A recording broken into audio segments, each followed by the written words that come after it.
Hi guys, welcome back to my YouTube channel activities with Gunjan Singh. So friends, आज के इस video में हम देखने वाले हैं NCERT कक्षा 2 हिंदी सारंगी का पाठ 10 यानी लेसन 10 कौन। नाम से ही आपको पता चल रहा है कि इस कविता में, इस आनंदमयी कविता में कवि जो है वो बहुत सारे प्रश्न पूछ रहा है। इस कविता के माध्यम से कवि यह बताना चाहता है कि जो हमारे पृथ्वी के तत्व होते हैं, नदी, पर्वत, चांद, सूरज, ये सब जो चीजें हैं, ये सब इनके होने से ही हमारा जीवन संभव है। और अगर हम हैं तो यह सब प्रश्न पूछना या यह सब जानना स्वाभाविक है। तो आइए इस कविता को जानते हैं कि इसमें क्या क्या प्रश्न पूछे गए हैं।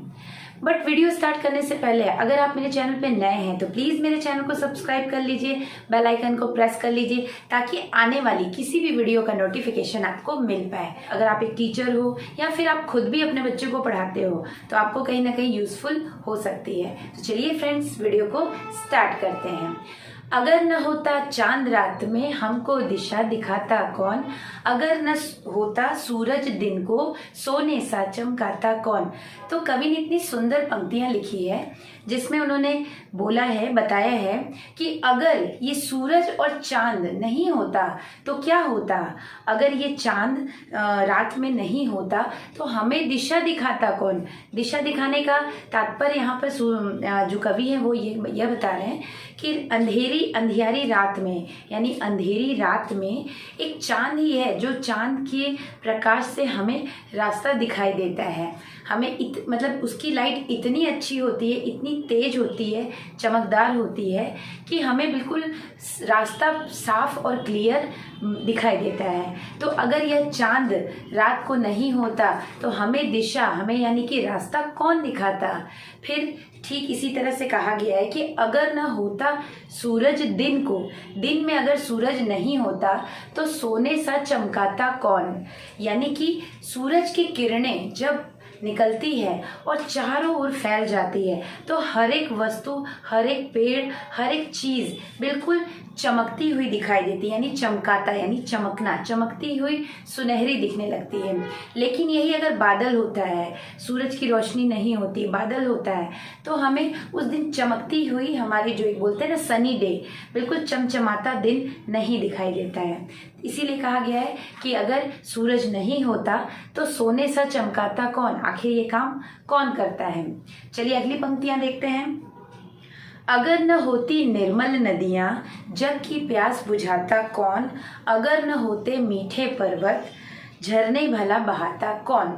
तो कहना का तात्पर्य यह है कि अगर यह हमारी निर्मल नदी है, निर्मल यानी कि स्वच्छ, नदी का जल हमेशा स्वच्छ होता है, आपको पता ही होगा, क्योंकि नदियों का जल बहता हुआ जल होता है, वह कभी भी स्थिर नहीं होता है। हमेशा स्थिर पानी, जो जहाँ भी पानी स्थिर होता है वो हमेशा गंदा हो जाता है, यानी वो गंदा पानी होता है। लेकिन अगर बहता हुआ पानी है, नदी का पानी हमेशा बहता हुआ होता है, इसीलिए उसको निर्मल नदियाँ, स्वच्छ नदी कहा गया है। तो अगर न होती ये नदी, यानी ये निर्मल नदियाँ नहीं होती तो हमारे जग यानी संसार, हमारे संसार की प्यास कौन बुझाता। आखिर हमको यह पानी कहाँ से मिलता। फिर अगली लाइन है, अगर न होते पर्वत मीठे झरने भला बहाता कौन। हमारे जो पर्वत हैं, आपने देखा होगा पर्वत, पहाड़, ये सब चीज़ें जो माउंटेन, जिसे माउंटेन कहते हैं, ये सब होते हैं तो ही ऊंचे ऊंचे पर्वत होते हैं और उसके बीच से झरने बहते हुए आपने देखे होंगे।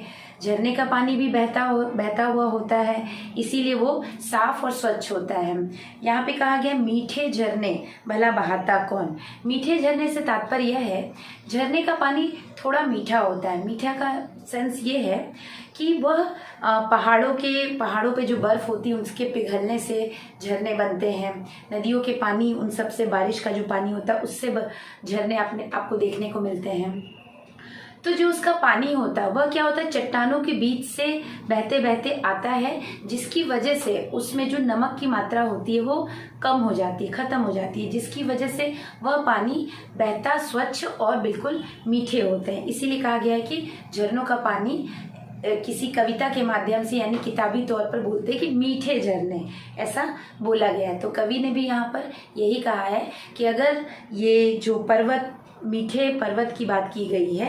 अगर नहीं होते तो ये जो मीठे झरने भला बहाता कौन, कौन आखिर ये करता। फिर अगली पंक्तियां देखते हैं। अगर न होते पेड़ भला फिर हरियाली फैलाता कौन। चारों ओर आप देखो, अपने आसपास पेड़ ही पेड़ आपको दिखाई देंगे, हरे हरे पेड़। अगर ये पेड़ नहीं होते, इन्हें काट दिया जाए, तो क्या आप ये हरियाली, हरियाली मतलब हरे भरे पेड़ पौधों का जो दूर दूर तक दिखाई देने वाला समूह होता है, जो बिल्कुल चारों ओर आपको हरा रंग दिखाई देगा, ग्रीन कलर, तो ये क्या कहलाता है, हरियाली यानी ग्रीनरी। तो ये ग्रीनरी आपको यानी हरियाली कहाँ से दिखाई देता है, आपको हरे भरे पेड़ पौधों का जो समूह होता है उनसे दिखाई देता है। तो अगर ये सब नहीं होते, पेड़ पौधे ये सब नहीं होती, तो चारों ओर हरियाली फैलाता कौन। आखिर ये सब काम कैसे होता है, कैसे आपको ये सब देखने, इतना सुंदर वातावरण देखने को मिलता।